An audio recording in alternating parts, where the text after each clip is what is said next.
So I can really ensure people in this room understand. Maybe mute yours.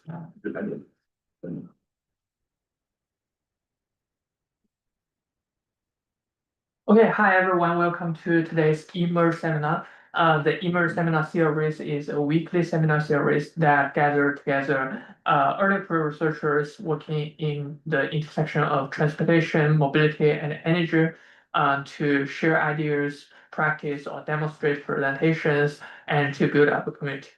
Today, we are very excited to have Jae-Won Chung as our 18th eMERGE speaker. Jae-Won is a fifth-year PhD student in computer science and engineering at the University of Michigan. He works on building efficient software systems for AI workloads that view energy as a first-class system resource that should be carefully optimized and allocated based on precise measurement and understanding. His work has been published in top venues, and his open source work has received wide recognition from both academia and industry, including the PyTorch Foundation, GitHub, NVIDIA, and Google. So I think among our audience, I think almost most of us work on energy, and also most of us involve some sort of AI machine learning in our research. So it's pretty nice, excited to hear Jae-Won's presentation on energy efficient machine learning systems. And without further ado, please join me in welcoming Jae-Won for the presentation. Thank you very much.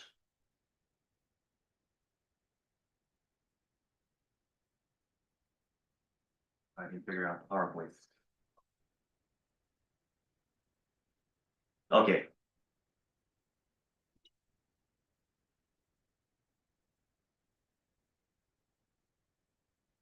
Yeah, good afternoon. It's a great pleasure to be here today. My name is Jae-Won, fifth-year PhD student in computer science. I'm from University of Michigan. Today I'll present my work in building energy-efficient machine learning systems. After the talk, I have one more year of PhD to go, so this will not be an end-to-end complete job talk practice style. It will end with certain ongoing work. And also, if I talk about any computer science stuff that you are not familiar with, please do interrupt me. So with that, I would like to start by introducing the ML computing stack. So I'll trace it down from top to bottom using an example. ChatGPT in the application layer is the layer that directly interfaces with the user, and it ultimately determines the computation goal of the whole computing stack. And then in the algorithm machine learning model layer, there are these transformers and GPT models that are delivering this unique value that traditional algorithms were not necessarily great at. And then there's the software infrastructure layer. So everything above algorithm application, it'll define what to compute. The software layer defines how to compute. So there are training and inference systems and many other layers in the infrastructure that manage all the hardware that runs the actual computations. So hardware layer, there's the CPU, TPU, GPU, all the accelerators that are booming right now. And in every layer of the stack, we are seeing unprecedented scale right now. ChatGPT is approaching nearly 1 billion weekly active users. One transformer model is definitely crossing 1 trillion parameters per model. Recently, we saw Elon Musk disclose XAI is training like couple or several trillion parameter models right now. Software infrastructure has really grown a lot that enables us to train and serve models on 100,000 or more GPUs. And everyone knows that the accelerator market is booming like never before. This is why we are seeing all of these headlines because in order to host all of these GPUs, hyperscalers need to build gigawatt scale data centers. So for example, OpenAI, just with its partnership with Oracle and SoftBank, is committing towards 10 gigawatts of capacity towards the end of last year, so it's already committed. XAI is one of the first to actually realize a 1 gigawatt data center. And for reference, I looked up how much 1 gigawatt actually is, and it's something like 1.7 times the average power consumption of entire San Francisco. So it's a big deal. It's a large energy demand. The problem The is, state of California has a capacity that's like, this is kind of rough numbers, but like 50 Mhm, gigawatts, so it's like 2% of California. yeah. And then if AI has 2 gigawatts, they have probably nearly 100 gigawatts capacity committed right now. So this demand is definitely outpacing supply, and that is where energy starts becoming a contingent resource. In supply, I think everyone in this room will know, but it takes time to build. You can't just like build like a GPU. It needs interconnection, you need to build a power plant, you need to plan, approve, construct. So that is why energy is becoming a critical computing resource. It's a computing resource because whatever you do, every bit of floating point computation on any chip consumes some amount of time and some amount of energy. And because of the supply demand mismatch, energy is a increasingly contended resource. And arguably, we understand time and optimize it pretty well. We call it performance, but in terms of energy, we are not doing as well as we are doing it for time. So my research is to build principled computer systems, mostly in the software and infrastructure layer, and come up with techniques that measure and optimize energy consumption across the whole ML computing stack. So the foundation of any kind of optimization, it must be measuring energy. Basically, I started here when I began my PhD, it was 2021. There wasn't really particularly the best tool for measuring energy at the software layer. So Zeus is our open source software, part of the PyTorch ecosystem that provides a unified abstraction across many different hardware vendors. So the central abstraction is you have Python code, you open the measurement window, you do your thing, a lot of AI, finish the window, and then you get the measurement as return value. It supports not only NVIDIA GPUs, but Intel, AMD CPUs, AMD GPUs, even Apple Silicon, like that MacBook. The whole talk will be more or less focused on NVIDIA GPUs and AMD GPUs, but the tooling we have created goes way beyond. So for our measurements, we really wanted to be as precise as we can get. And there were many stuff that doesn't particularly matter for time, but mattered a lot for measuring energy. And temperature is a really good example. The plot here shows that we're trying to measure the attention layer of a lava model. And in order to measure it, we repeat it multiple times. The longer we cool down between these repeats, the lower the GPU temperature will get because it will have time to cool down. And you can see that energy measurements, the values actually change a lot based on temperature. And this is like, it makes sense because the hotter any chip becomes, the semiconductor's leakage current will increase. So actual energy consumption will change. And that's being reflected in what we measure. So what we kind of learned from these is that we need to profile and measure energy at representative temperatures. And there are generally two ways to do it. One is to do it online, which is when the real thing is running for real, we then go in and measure, which is at the right temperature. Or we have to quite literally warm up the GPU to the right temperature. So with this precise measurement tools in hand, we did very thorough measurement studies on the state of the art. Sorry, can I ask a clarifying question?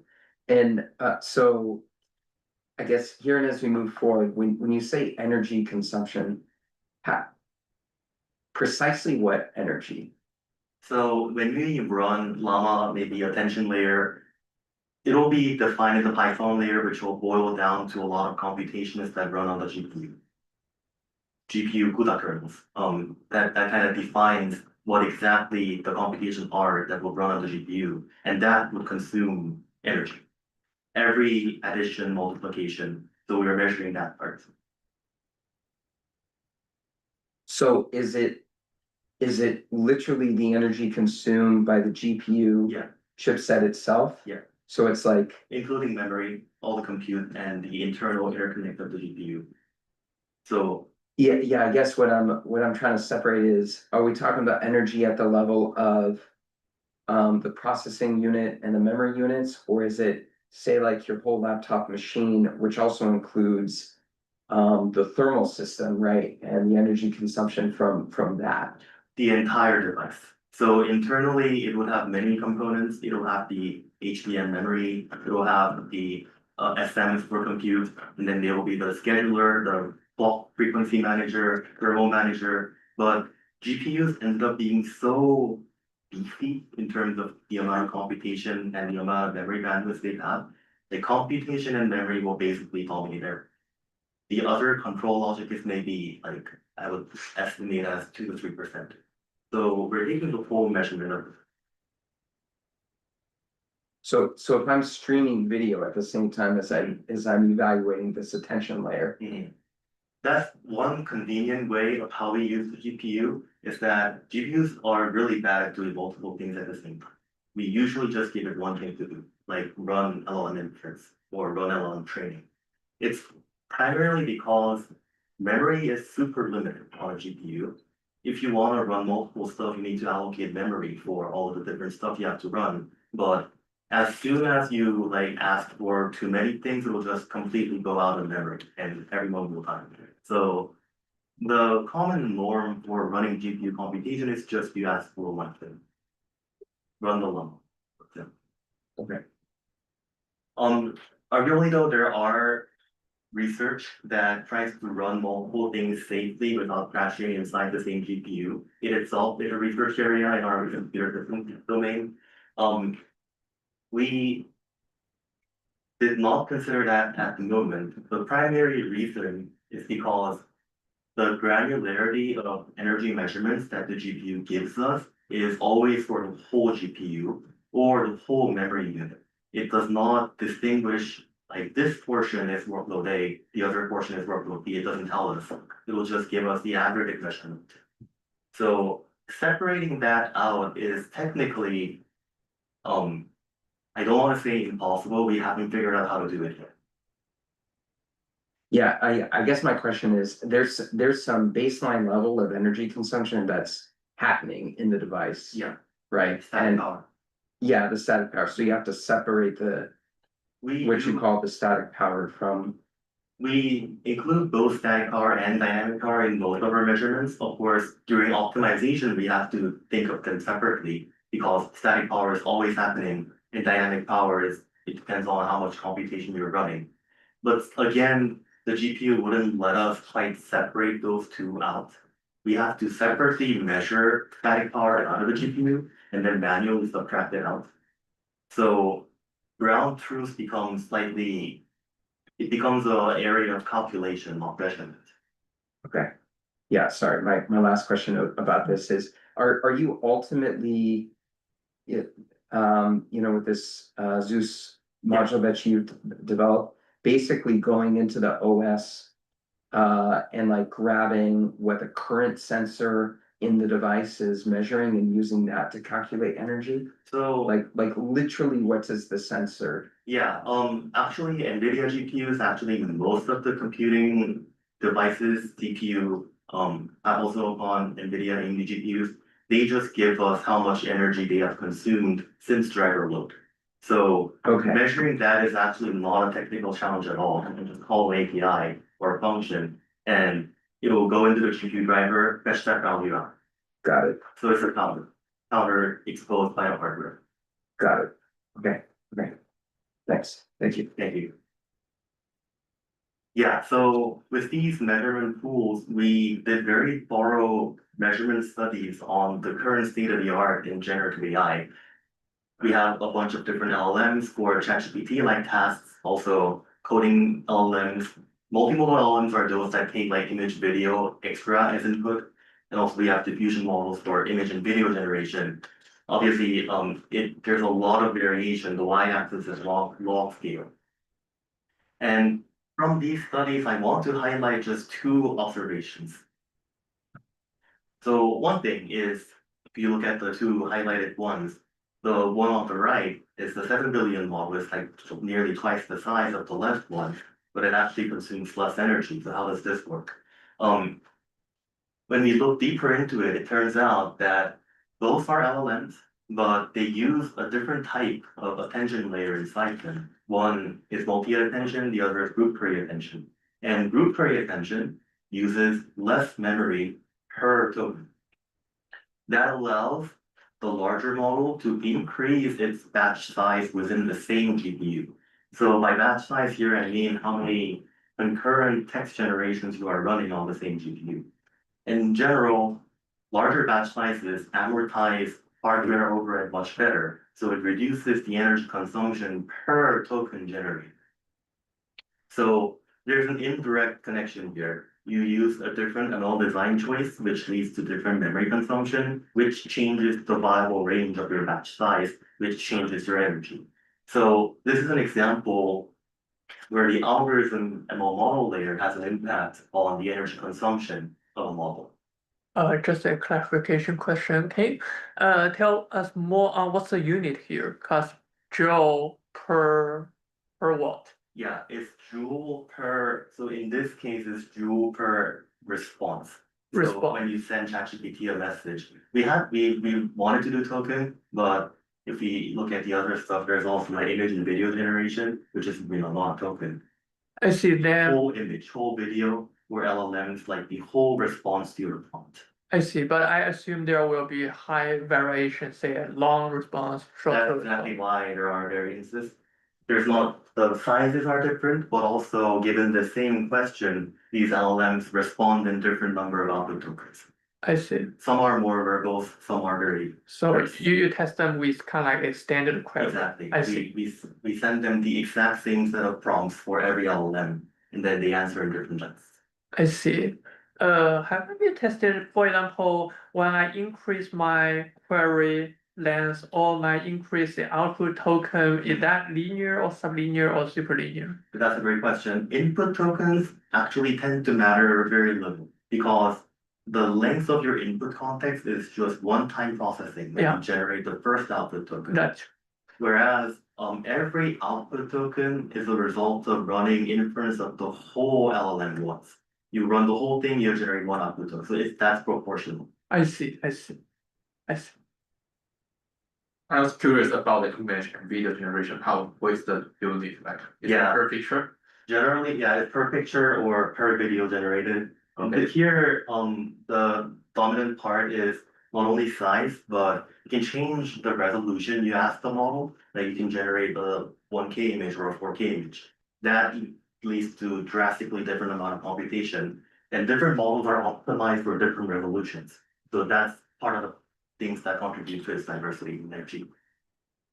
Yeah, and maybe last question, because I know you only have access to those open source models, but do you have any insights on what, for example, for GPT 5.4 will look like? Yeah, I always ask that question. I always avoid answering because I literally don't know. I wish I knew. If they would give me access to their cluster, I can measure it in like 2 hours.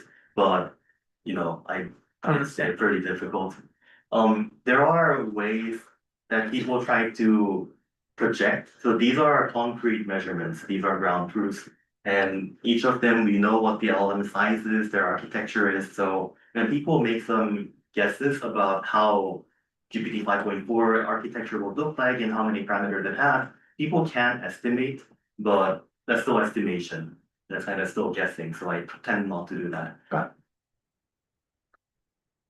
This is the first one. The second one is like this. So if you remember batch size, this is for the same model running inference, and we change or increase batch size from 16, 32, 64. As I mentioned earlier, energy per token goes down, but for each batch, the amount of work is proportionally increasing, so it takes more and more time.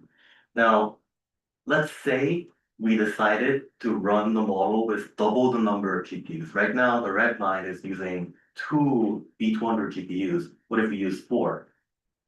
Now, if parallelization is perfect, the total amount of computation is still the same. So if it was perfect, it will cut time in half. and energy will be the same. But parallelization is not perfect, so it'll cut time a little bit, but not in half. And then there will also be some extra energy overhead, mainly introduced by the static power of increase from 2 to 4 GPUs. And the extra communication overhead between the GPUs. So when we keep the same batch size, it gets faster, but slightly more energy. But the thing is, if we use double the GPUs, we have double the memory. So it allows us to extend the GPU size to much larger values that unlock lower energy per token.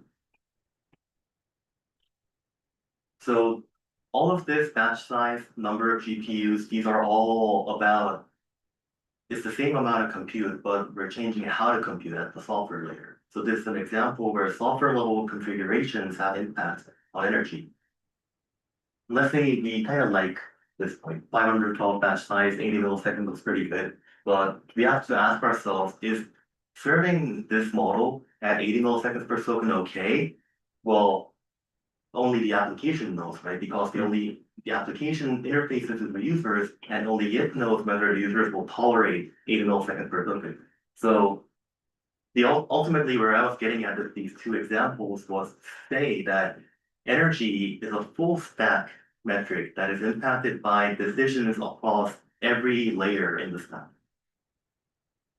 Do you have a sense of commercial system, first of all, this Pareto optimality between energy per token and median time per token is fascinating.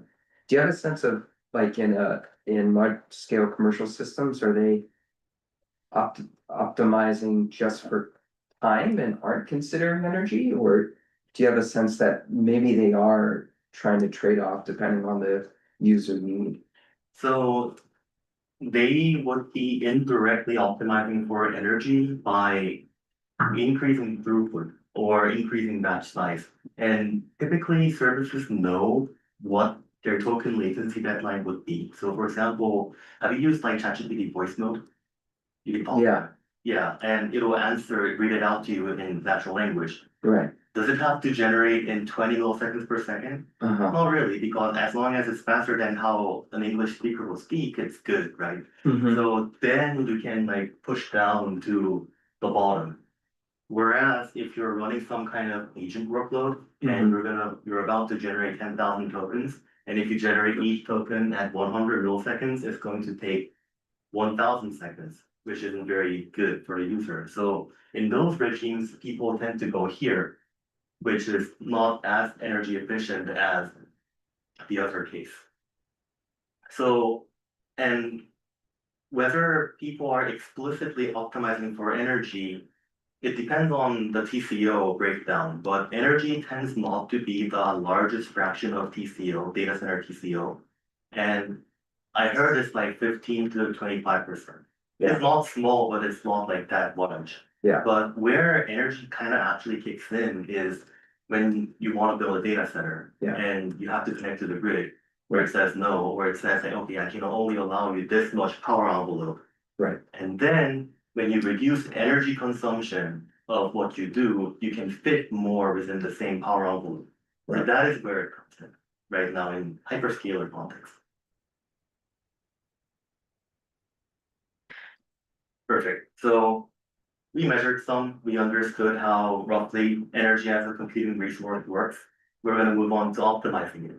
So it's kind of, we'll begin with training energy optimization. It's a worthy goal. For example, the Amazon model in 2022, it consumed about 11.9 gigawatt hours. It's roughly the amount of energy that can power 1,000 average US households for a full year. And that's just for one model trained once, and there are a bit more models in the world and trained a bit more times. So it is a worthy goal. I want to introduce my work called Perseus. So sorry, before I just Yeah. on the last slide, sorry, obviously this is interesting to us. Is this accounting for like PUE? So these are numbers that they just published, say, okay, this is our number. So it may or may not include, but Oh, sorry, I would say- these aren't your estimates, these are others. oh yeah, these model cards say it. Sorry, I didn't Yeah. catch that, okay. So, but if I were to guess, it is not including PUE. Because if we try to like figure out how they ended up with these numbers, we Right. can see that they multiplied like how many GPU hours they used to train the model with a Mhm. certain power consumption number. Mhm. And they usually also multiply average carbon intensity of the US grid and then get total operational carbon emission. So I don't think they have included PUE in it, but these models are only trained by hyperscalers. Their PUE is like 1.1, so give or take 0.05, so it's pretty efficient. I wouldn't say it would shift the numbers too significantly. Do you have an idea when they report these numbers? Because maybe it refers to I trained my final model, but maybe it yeah, also that's a great includes question, lots of yeah. failure before. Yeah, tend to be the final run, I see. the last run. No one knows how much energy they consume while experimenting. I see. Yeah. So likely you will time 100 or even more, including all the experiments. Although arguably I'll add one nuance is that you wouldn't train this like 200 times because Oh, yeah. it takes like 3 months. They have scaling, right? So Scaling. they would like test it out with a smaller scale model multiple times and then they call it the final YOLO run. Oh, yeah. Like there's no going back, you have to start. I see. So Perseus, it's a training system whose goal is to optimize the energy consumption of large model training, but it has 3 constraints. We don't want to change what is actually being computed, all the floating point computations. We are going to do it on the same GPU hardware, we're not going to tweak hardware. And most importantly, we don't want it to slow down. We want it to train at the exact same amount of time, but just reduced energy. So before I get into it, I'll give a primer of large model training. So what you see here is the good old days where state-of-the-art neural networks will still fit in a single GPU, and you can just train it with, what is that, batch size 8. 8 data items seen per training iteration. And if you wanted to scale to a batch size that the GPU cannot handle, then you can just replicate the whole thing 4 times. And then each of those batch size sub batches will go through each GPU. And in the end, you just need to do what is called all reduced communication, where you add up the gradients obtained by the 4 different GPUs and then apply it for training. It's called data parallelism. But if we look at it real close, it'll break eventually as the model size grows. So at some point, which is today, one model size is so large that even batch size 1 wouldn't fit in the GPU. And now you cannot just do data parallelism. What you have to do, if you have to shard the model into multiple pieces and then produce this pipeline-like architecture. And there's your batch size. We're still not done though. So if we kind of simulate how this will work, that batch will pass through GPU 1, 3, 4, and then backward for backward. But only ever one GPU will be doing work and everyone else will be idle if we just do that. So what people do is they split a batch into multiple micro batches and then pipeline each of these micro batches through the 4 stages. That way we increase the overall utilization of the GPU and increase throughput. It's called pipeline parallelism. So we'll redraw this in a way system SQL will draw it more frequently. So now stage 1, 2, 3, 4 is on the y-axis and time flows from left to right. And it's the same 4-stage pipeline, but we have 8 micro batches. So forward means, F means forward, B means backward, and the number below it is which micro batch it corresponds to. So every micro batch, the forward starts from stage 1 and goes to stage 4, and then backward is like backward. So it starts from stage 4 and back to stage 1. Every micro batch has this V-shaped computation that's going on, and everything's kind of weaved together so that the steady state is fully passed.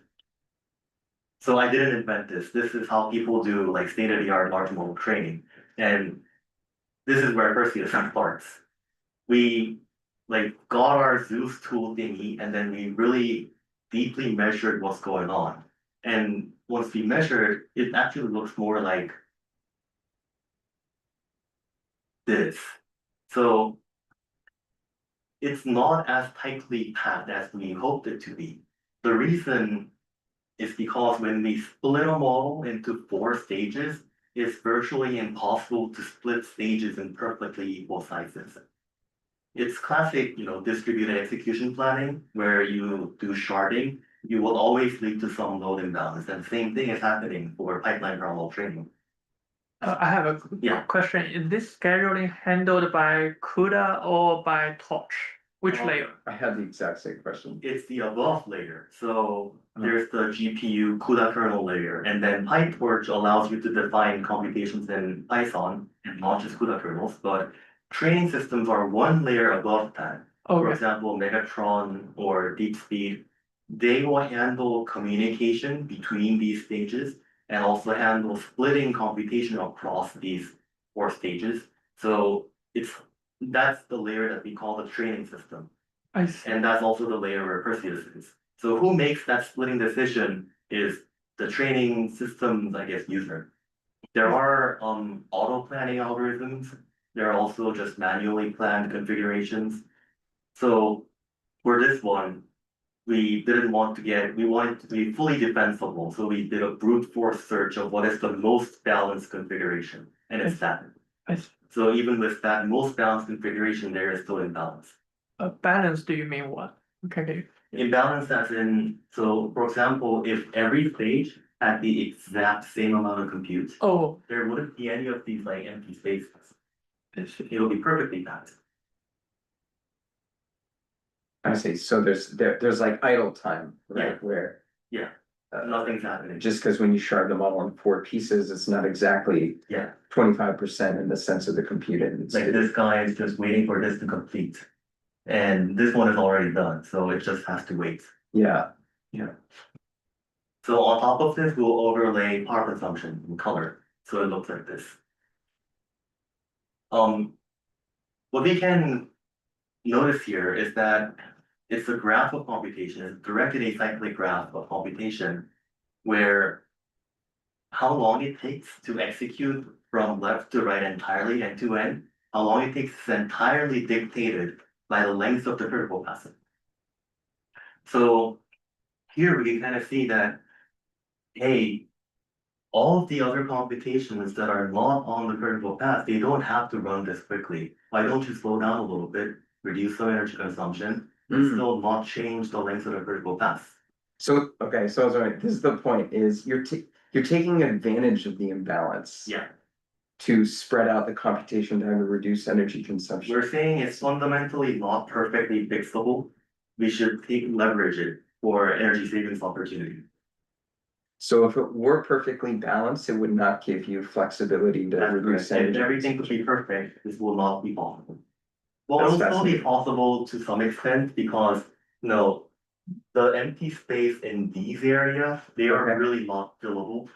So even at perfect balance, we will be able to slow down these computations to some Okay. extent. I see.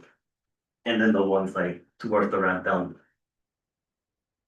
So I call this energy bloat because before slowing down, all of these energy were being consumed really for nothing. It wasn't speeding the whole thing up. It was just being burned. It was wasted. That's why it's bloat. Can you give me some intuition why a huge part of the stage 3 are on the critical path instead of the stage 4? It's because after we did the brute force search of what is the most balanced configuration, the output was that you assign computation in a way that stage 3 is like slightly more heavier than the other Okay. ones. So that's why stage 3, forward and backward, are slightly fatter than the other ones. And that's why it ends up becoming on the critical path. I see. So you are choosing nodes with the least slack. So some jobs they have some slack, you can delay the. Right, yeah. Everything on this blue line cannot be touched. They I must see. run at the fastest speed. But everything that is not on the blue line, we can tweak a little bit. I see. But we may not take this as a conclusion that stage 3 is the critical part. Right, But it's yeah. more like a No, empirical finding. There is a paper that actually wrongly assumed that stage 4 will always be the bottleneck. It actually got published in one of our conferences, so we directly jumped at it saying you're wrong. How do you slow down the completion? So the mechanism we employ is DBFS. we changed the GPU's running frequency. So yeah, that's what it is. So that is our problem formulation. We have that black dot where everyone was doing every computation running at maximum speed or frequency, and then we want to find this orange point where time is the same, we didn't touch anything on a critical path, but we assign slightly lower frequency to each of these non-critical computations such that total energy is minimized. That's our optimization problem. And like any useful optimization problem in the world, it's gonna be hard. So fortunately though, we did find a pretty cool solution, so I'll walk through that. It's an iterative solution. We begin from the bottom right point where we run every computation, including the critical ones, at its minimum energy point. So we can, when we reduce frequency from highest to lowest, energy will slowly go down and then go back up. So we can find the valley point, the right frequency. If you run all of the computations with that frequency, it'll be globally minimum energy, although time will be screwed. Now our algorithm takes that state and then decides to tweak just a small set of frequencies such that we reduce time by like one millisecond, while incurring the smallest possible energy increase. So if we can come up with that algorithm, we can repetitively apply that algorithm and crawl up the frontier until we can no longer reduce time. And then we would have found our final solution. So I'll actually walk through one iteration of this. So this was one part that I really wasn't sure.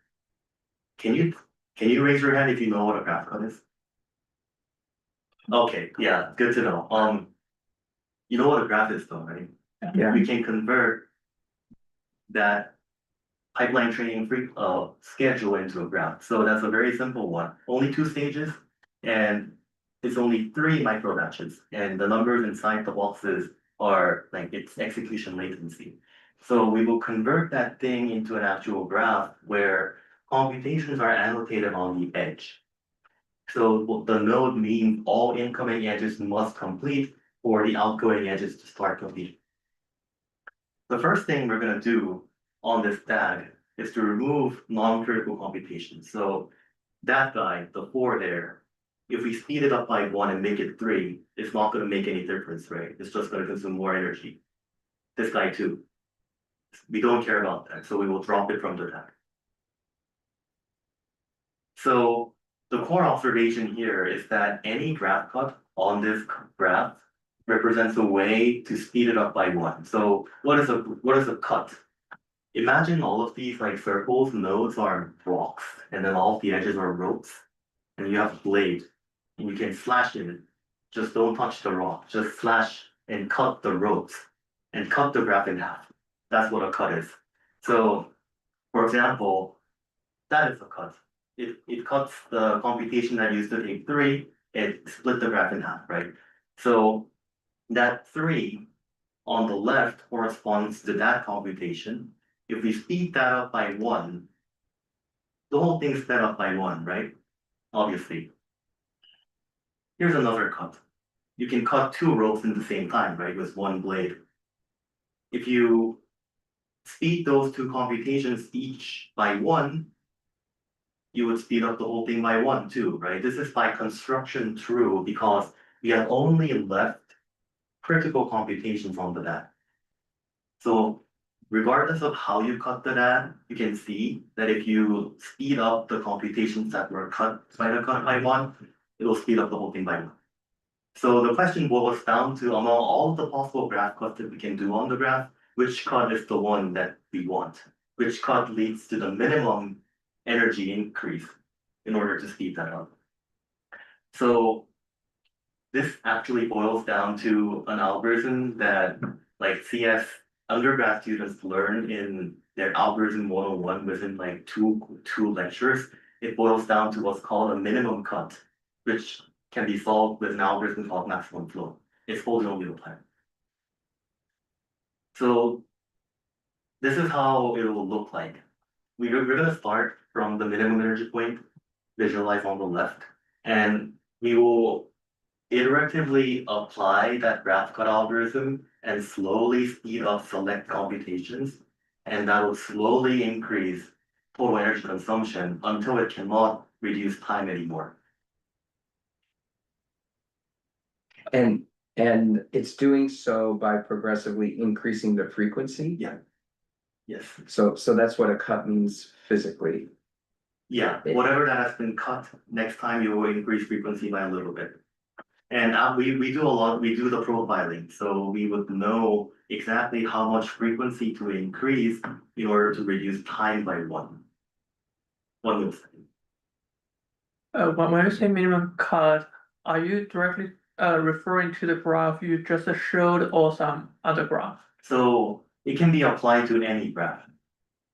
That can be like 4-stage, 128 microbatch big graph. It'll be very fat. And My this question is yeah. about, for example, for this graph, I think the minimum cut is 2, right? Oh, the minimum cut cannot be determined here because I did not annotate flow capacity here. Oh, So so the number- those numbers, they are not Your close, right? execution latency. I see, that's my question, so. Yeah, right. Well, yeah, you got the point, right? Because, for example, this guy, we would know how much more energy it'll take to make it 4, and that'll be like the flow capacity for each of the Oh, I edges. see, And then we're finding the minimum cut. I see. So do any of these actually work? It kind of works. We ran it on real GPUs. It is able to cut 13 to almost 30% energy, and all of these are without any slowdown. Also, one of the really nice things about this algorithm is that along its way, it'll give us all of these points, the frequencies of all of these points along the way. So we also measured all of that. So this vertical line is the original time, and just this amount without slowdown is the amount of energy flow we can get. But if you would allow a little bit of slowdown, we can reduce energy even more. Like you're going home, you dispatch the training job, you're fine as long as it's done by tomorrow morning, then you don't have to run it at the fastest speed. It allows some slowdown. So to just wrap up Perseus, where is it in the computing stack? This one actually on the stack is fairly simple. Software, which is the training system, will control the frequency loss in the hardware because software only has information about the structure of the graph that we can do this graph cut on. So Perseus is a software solution that tweaks hardware loss based on extra information. For the next work I want to introduce, I want to extend to the algorithm layer. Can we not only just touch hardware, but can this guy actually touch the algorithm as well, and can we reduce more energy? So the moment we touch the ML model layer, it's going to affect accuracy, right? We're changing what is being computed as well, not just how we compute it. So we want to define our optimization method really properly. So here we define energy to accuracy. It's the total energy amount we consume until we hit that target accuracy that the user said they want. So it is like a real end-to-end metric. So we can decompose ETA into 2 components. That's time to accuracy, and then average power. Time to accuracy can also be decomposed into the number of epochs until we reach the accuracy and how long one epoch is. So one epoch is, so typically when you train a DNN, you wouldn't just run through your training data set once, but you would run through multiple times. And running through it once is called running one epoch. So the training data set size is the same. So epoch time is the same every time. But every time you go through your training data set iteratively, your accuracy will keep improving until it stops improving. From the algorithm layer, we touch the training batch size. And from the hardware layer, we touch the power limit. Power limit is internally the same thing as frequency. Frequency or power limit, they will have roughly the same impact, but power limit is basically more interpretable. So this time we chose the power limit. So when we tweak the batch size, what will change? batch size is basically telling you every iteration how many data items that you will consume. So it will impact how fast you go through the whole training data set. And also batch size determines how much compute you're doing each time. So it'll impact the GPU's utilization, which impacts power draw.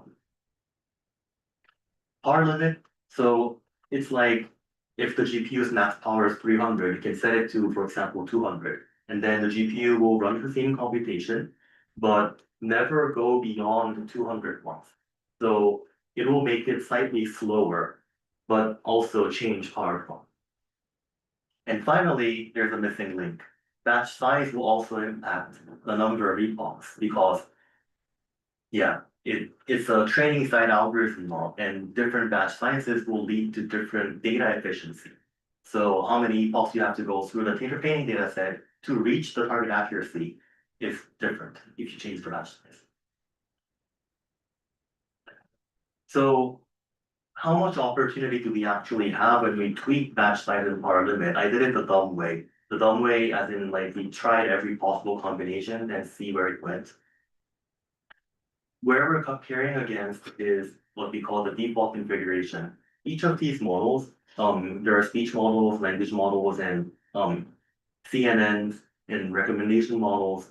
Each of them have their ML publication. And in their ML publication, they say what batch size they use to train. So we're taking that number. So default is more like the state of ML practice. And for power limit, we don't touch it. And it's by default maximum. When we change just one of the two knobs, we get varying degrees of energy reduction. And of course, if we optimize both of them, we get much larger gains, 24 to 75% energy reduction. So overall, this is how Zeus works. There's the GPU, and then there are the machine learning frameworks like PyTorch. And NVMO is the thing that we use to change the GPU's power limit. Zeus is an optimization server that sticks around much longer than any single job. And the core thing that enables Zeus to do all of this optimization is that there are recurring jobs around. So what I mean by recurring jobs is you would have seen ChatGPT go from 5, 5.1, 5.2, 4, 5. Each of these are roughly the same architecture of the model, but they change the data mix. They get new training data from the users every time and iteratively improve the model with recurring training.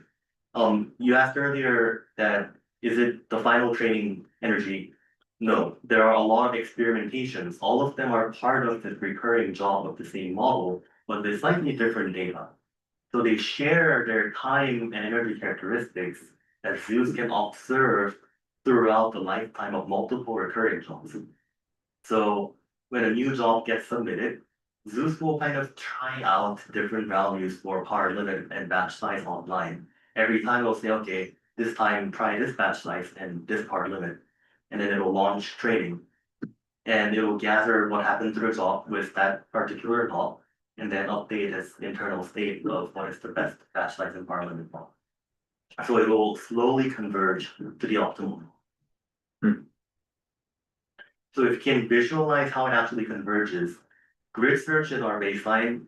At least in our software system community, I don't think even now that there are optimization works that optimize throughout multiple recurring jobs. So we have to come up with our own baseline.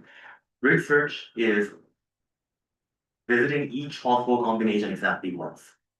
And interestingly, it doesn't even converge to the optimal model. The reason is because this is one of the core challenges of ML training is that it's random. It depends on the random seed.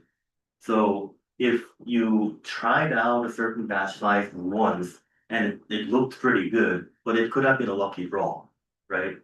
Next time, if you change the random seed, it could like be pretty bad. So in order to get an accurate picture, you can't just try it out once. You have to try multiple times. And Zeus uses a very classical statistics technique called multi-arm bandit that does exactly that. So that's how its optimization trajectory is much more efficient, and it actually does converge to the right point. So Zeus leads to large benefits. We pretty much reclaim most of the opportunities that we have observed earlier. One thing I do want to note is that it also makes things faster.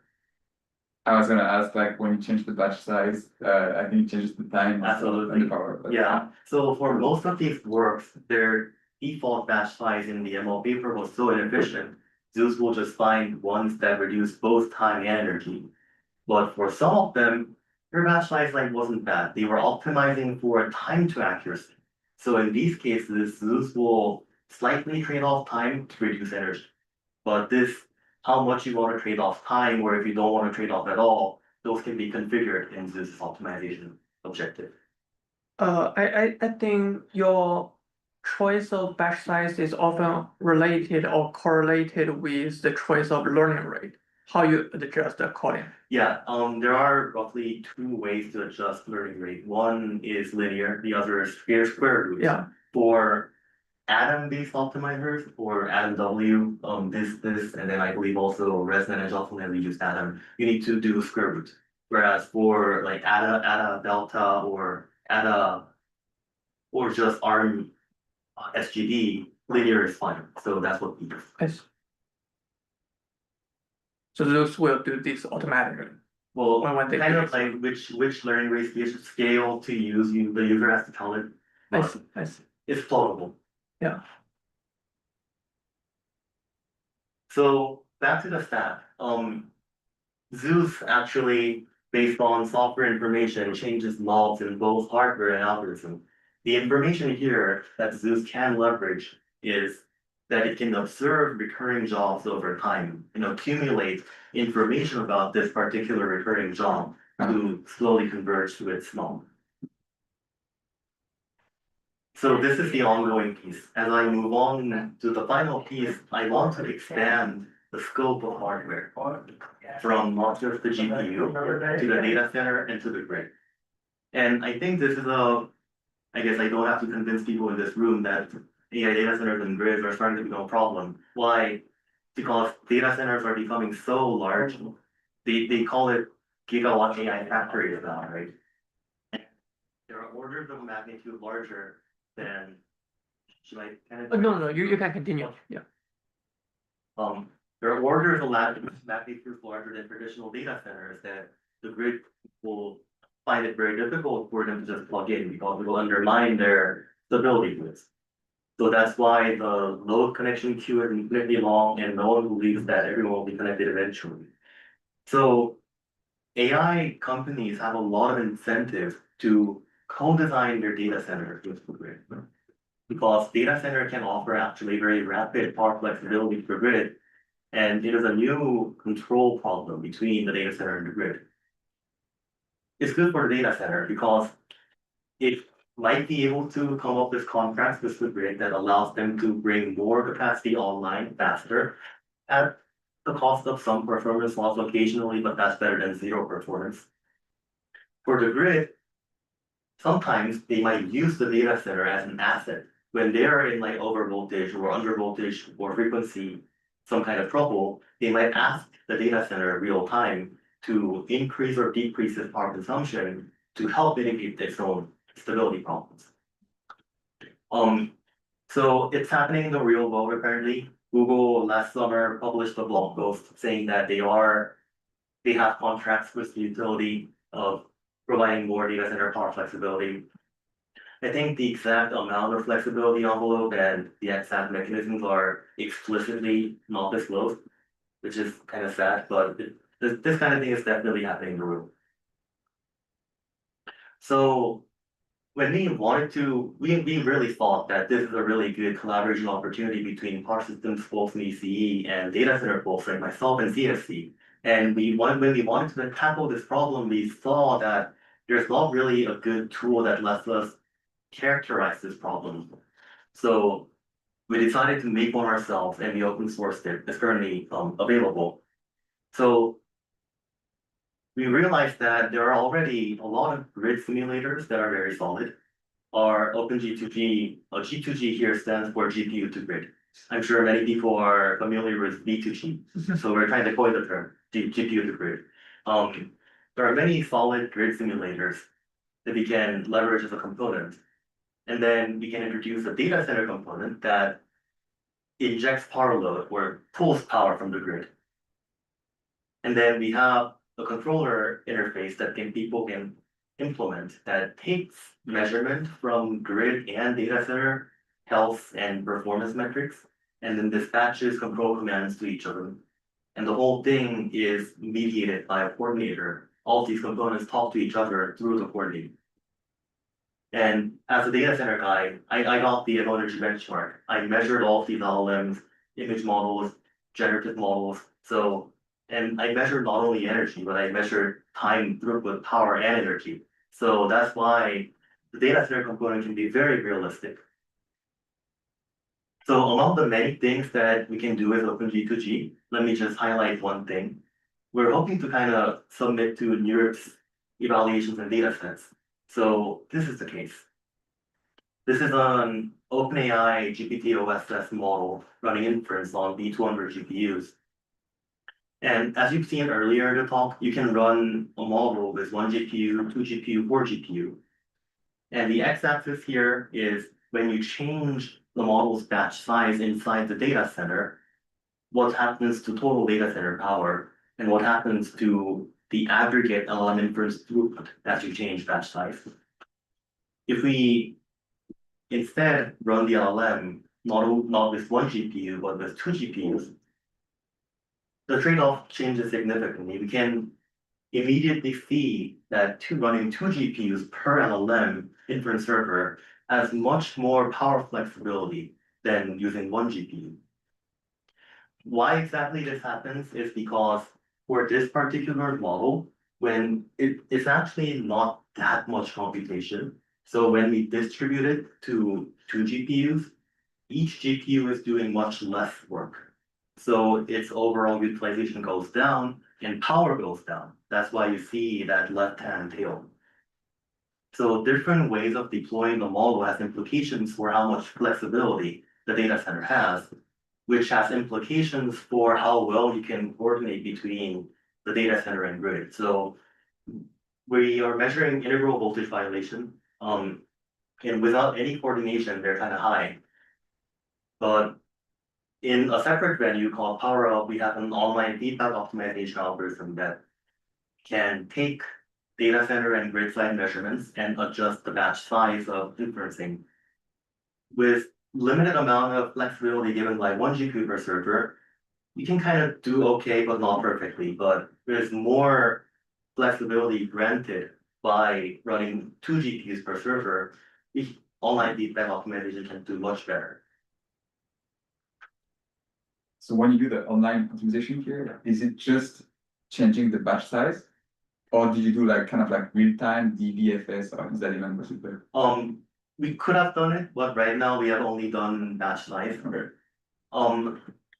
Yeah, we just use batch size for this one, but nothing really stops it from doing DBFS. It's just that the energy benchmark data does not have DBFS data. So You mentioned combining CSE and ECE, and of course that jargon is Michigan engineering specific kind of, but is there someone on the ECE side that you're working with on the power system? the name is Vladimir Dworkin. Yeah, I know him and his Yeah. brother. Oh, Yes.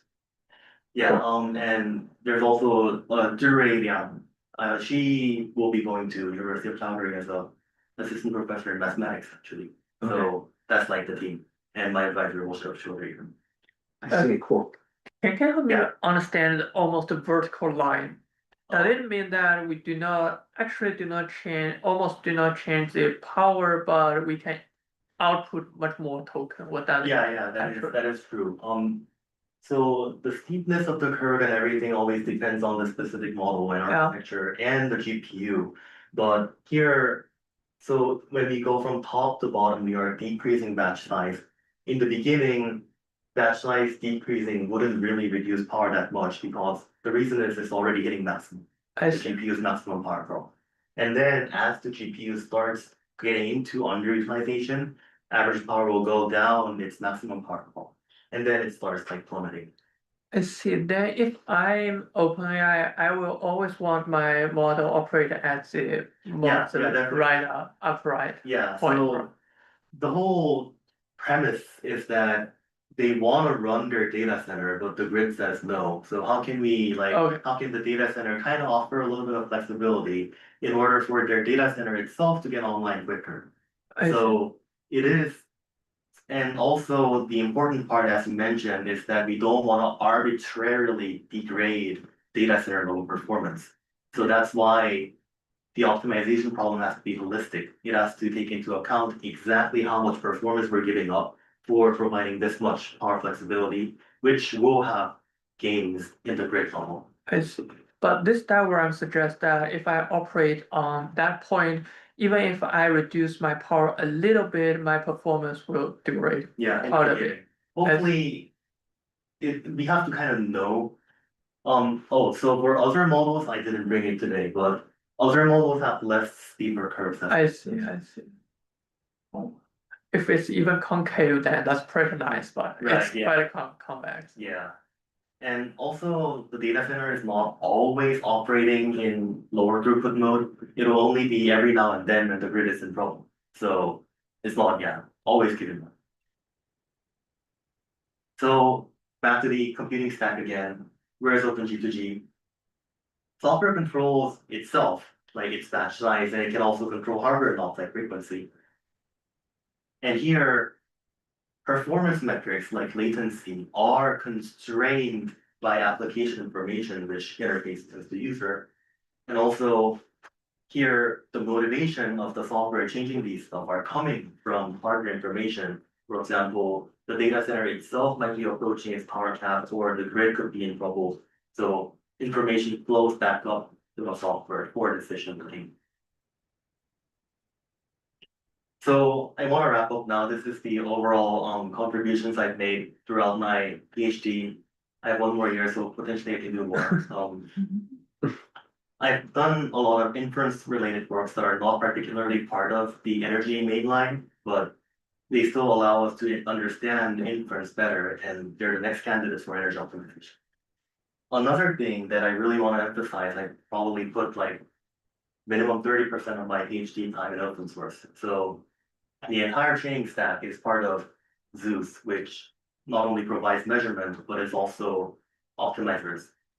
And the very good measurement facility in Zeus allowed us to do the energy benchmark, which allows, in turn, very high quality data that allows us to feed back to larger scale AI data center grid coordination and building OpenG2G. Zeus has kind of been around the longest. It was around since 2022, so we were able to get a lot of impact in both industry, the general public, and academia. And all of this, I'm not alone. All of the energy initiative team helped me, so I want to acknowledge them. And yeah, thank you for listening.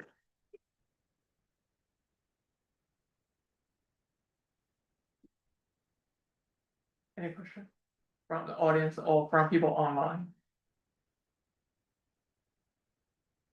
Yeah. Maybe during the time you're preparing for your question, can we go to the slides about our next speaker? Oh yeah. Yeah.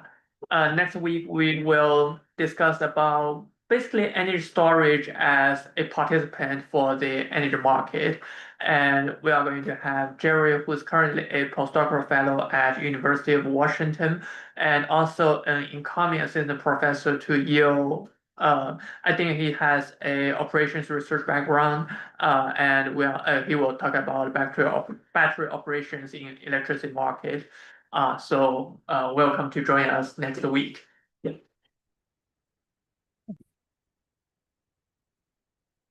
Oh, yeah. Professor Larabi. Yeah. Please feel free to just unmute yourself and we can hear you. Sure. Yeah, I'm not yet professor, but thank you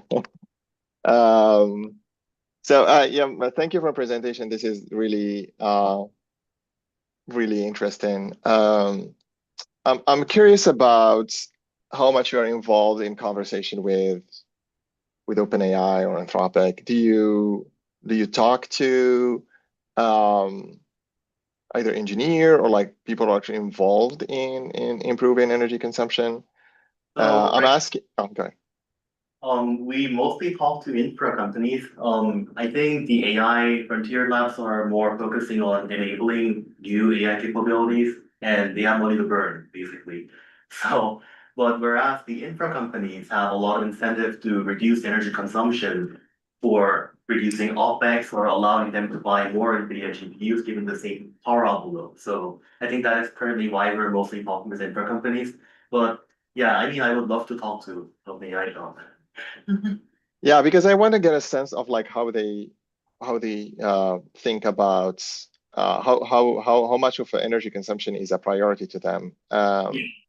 And yeah. In general, I think they care to the extent that they would want to build more data centers, but they can't get the power. So for that, they want to optimize energy to cram in more service capacity or training capacity within the same power envelope. But energy itself, electricity costs do not take up a majority of their operational expenses or TCO. So energy optimization in just its raw sense is less of an interest, I think. Yeah, I think this is a really good argument. I would present a counter argument to that, which is like spreading compute over multiple GPUs. Each of those GPUs, especially the B200, they are like 200 to 300K each servers. Yeah. I can see that if the cost of the data center itself or infrastructure is much more than the cost of energy, I can imagine them not actually trying to spread the compute across multiple GPUs and instead trying to cram as much as they can in each of GPUs. The reason Yeah. GPU is for faster training completion time. So in order, the bare minimum number of GPUs needed to train a large model is surprisingly not that much, but it'll take you 6 months, which is unacceptable. That's why they scale out to 100,000 GPUs to make it 2 months. Yeah. So I assume that there are like some of the insight we have at least is that this AI accelerator server are like utilized at 70% in average, which is I would be surprised if it's lower. Say it again? I would not be surprised if it's even lower than that. Even lower than that? Okay. Because the amount of parallelization is so large, the actual work each GPU does is actually pretty low. And most of the work is communication at this point. Okay. That's interesting. Okay. Thank you. Thank you. So I was gonna ask in the, yeah, so of course I'm tracking discussions in the kind of startup space and the industry innovation space and try to, in companies that are trying to increase flexibility, energy flexibility from data centers, and there's companies like Emerald AI, the guys at Stanford, what's it called? Oliver Watson or No, there's one called Hammerhead. But I think a lot of them seem to be thinking about, I mean, maybe they're thinking about, you know, at the hardware software level that you talked about today. I think a lot of them are also thinking about at the level of if you have some sort of on-site distributed electricity generation, behind the meter generation. And I mean, you mentioned XAI, and they got there by basically putting a bunch of natural gas generators on trailers. So do you have a sense of, because I'm struck by the like roughly 25 to 75% energy savings depending on the model and hardware and all that, is do you know in like the startup space, are they focused on things like this? I guess I'm really asking about how innovative as a business value, I guess. Yeah, and sure, as a business value, but are they even intellectually, like, is there also innovation happening like this at the hardware software? How do you do the compute layer? Honestly, yeah, do you have an idea? Our group was kind of the first to get into this, especially in the context of ML. So the technology we have currently, well, I would say it is like the best around. That's why we kind of want to explore opportunities for business as well. But energy directly, there's no particular established market for just energy optimization. I don't believe Emerald AI at least is kind of doing something along the lines of OpenGPT, I believe. But the best information we have out there, I think, is the Nature Energy paper they have. That has practically no details. So I think they slow down fine-tuning processes a little bit and LM inference a little bit based on grid signals. But how they do it or what kind of implementation they are taking is completely unknown. So I cannot comment really further on that. Unfortunately, I'm not familiar with Hammerhead. Yeah, maybe I'll find the name of the other company too, and I'll mention it. Yeah, so Maybe we'll end our seminar here and we can have offline Yeah, discussion Yeah, later. sounds good, sounds good. Thank you.